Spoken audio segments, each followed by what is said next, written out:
Bonjour, je m'appelle Jocelyne Barbeau. J'ai été responsable de ressources humaines et je suis aujourd'hui astrologue, médium et experte en Feng Shui. J'ai écrit un livre qui s'intitule « Le mariage du Feng Shui et de l'astrologie ». C'est une approche unique du Feng Shui, non seulement parce que j'y associe l'astrologie, mais également parce que ce guide pratique a été inspiré par les êtres de lumière. C'est une synthèse de l'enseignement traditionnel que j'ai reçu en Feng Shui et de l'enseignement que m'ont transmis les êtres de lumière. Notre intérieur est le reflet de notre intérieur. À ce titre, on prend le plan du domicile qu'on divise en 9 secteurs. Chacun des secteurs correspond à un domaine de vie. Par exemple, la carrière, le chemin de vie se trouve au nord. Selon la tradition, ce plan est identique pour chaque personne ou chaque couple. Mais selon les êtres de lumière, ce plan varie d'une personne à l'autre ou d'un couple à l'autre. Et les différences qu'on va relever entre le plan des êtres de lumière et le plan de la tradition vont mettre en évidence le défi que la personne ou le couple doit dépasser au cours de son incarnation. C'est donc une approche qui s'inscrit tout à fait dans un processus de développement personnel. Une fois qu'on a réalisé le plan Feng Shui, on ajoute les planètes du thème astrologique natal, ce qui va donner un éclairage sur la façon dont la personne a vécu tel ou tel domaine depuis sa naissance, ou sur la façon dont elle va vivre tel ou tel domaine pour l'année à venir, grâce à la révolution solaire. Les planètes peuvent se présenter de façon favorable ou être en conflit avec les éléments qu'on a déjà relevés sur le plan Feng Shui.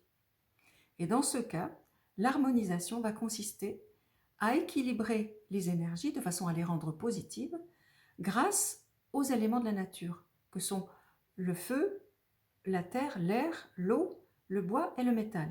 Il y en a 6 et non pas 5, comme l'enseigne la tradition.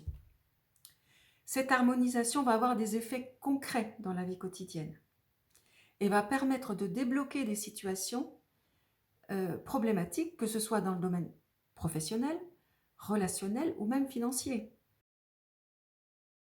Eh bien, en 2013, j'ai eu un accident qui m'a immobilisée pendant 1 an en fauteuil roulant. J'ai eu largement le temps de penser, de réfléchir, de chercher à comprendre ce qui m'arrivait.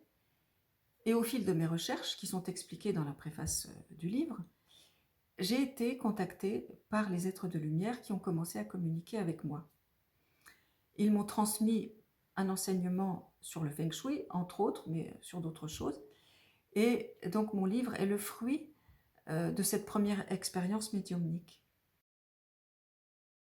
En projet, qui est plus qu'un projet, j'ai commencé un deuxième livre sur l'astrologie, qui m'a été inspiré par un astrologue aujourd'hui décédé, un astrologue français très connu, et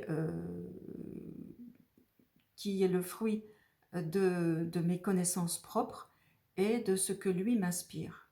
Il y aura certainement d'autres livres qui suivront, parce que l'astrologie est un domaine très très vaste, et je pense qu'il y aura d'autres ouvrages. Alors en conclusion, eh bien, je voudrais simplement dire que l'harmonisation Feng Shui a changé ma vie. En positif, bien sûr. Et je suis certaine, je suis convaincue que si chaque personne pouvait faire une harmonisation Feng Shui de son domicile, eh bien, la Terre s'en porterait mieux et il y aurait beaucoup plus de bonheur sur Terre. C'est tout le bonheur que je vous souhaite et je vous remercie de m'avoir écouté.